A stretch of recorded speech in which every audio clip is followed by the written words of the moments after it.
The Stream Hatchet Teams tool is a great use case for grouping together all sorts of channels. So whether you're trying to monitor a campaign that's activating on a given week, or you're just trying to monitor a roster of influencers over time, this is a great tool to create and aggregate those lists together. The easiest way to create a team is to simply click the create button, and you'll be given a list of options. So calling out a specific team name, so test one for the example. You can also upload photos to make sure you know exactly what teams you're looking for. If you're comparing certain esports teams versus another, groups of influencers versus another, important to differentiate that. We do have an import tool. So if there is a CSV or a list of influencer channels you'd like to monitor, Stream Hatchet does give you the ability through this tool to go ahead and upload that CSV and have all of those influencer channels into that team. Separately, you can add them individually. So this is a cross-platform tool, as you can see. So if we want Dr. Disrespect,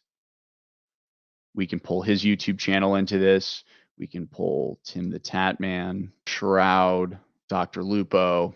So as you can see, you can pull a lot of cross-platform information. And then once you've created your team, all you have to do is save, and it can go ahead and pull that together for you. Another way you can pull together groups of channels is actually by importing an entire Twitch team. So if you're working with 100 Thieves as an example, you can pull their entire roster into a group to monitor them all together. If there are any that may not be with the organization anymore that you wanted to get rid of, or maybe you're working with a smaller subset, this is a great and easy way to upload those at first. So then you can just go ahead and click out any channels that may not make sense for your group.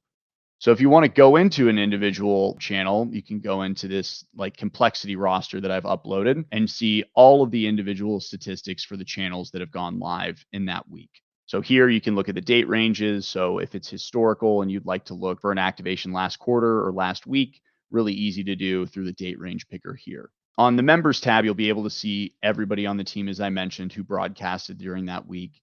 And then it'll automatically sort by hours watched. So what were the total number of hours consumed by that influencer or channel's audience during the time? We'll have peak concurrent viewership. So what was the peak moments and peak viewers during those weeks of broadcast, average viewers over time during that week, and then broadcast time as well to make sure those influencers or channels are hitting specific streaming numbers. Another interesting view is the Viewership tab. So what this allows you to do is compare individual channels to the aggregate results of the group. So this is going to be the aggregate viewership across time, but what you can do is actually pull out individual streamers. So if we want to see how did this influencer compare to the group, you can see when she went live and how her viewership contributed to the aggregate for that day. Another nice part about the Teams tool is there's a lot of export functionality. So if this is a graph that you want to do export for a PowerPoint presentation for leadership, or if you wanted to pull this data out into XLS or CSV to pull into Tableau, you can see the various ways that you can export this graph for whatever you need to use it for. The Games Played tab will show you just that. What games did this group of channels play during the last week or time range that you're looking at? So here you'll be able to see Hearthstone was the #1 game that generated 191 watch hours, peak viewership of 4,000, and a broadcast time of 145. And you can actually expand the list here to see which of those individual channels were actually playing Hearthstone during that day or during that week. So great way to know, are they broadcasting the game type that they're supposed to be broadcasting, and what content types are really driving the success of this group of channels. The last piece here is the metrics. So this is going to give you a lot more functionality on what types of metrics you'd want to compare. If these are Twitch channels, you can search by bits, cheers, subs. That's always a really interesting monetization piece to pull. But again, that's going to be exclusive to our Twitch data. But regardless, you can still pull cross-platform hours watched, average concurrence, and peak concurrence as well from this type of graph.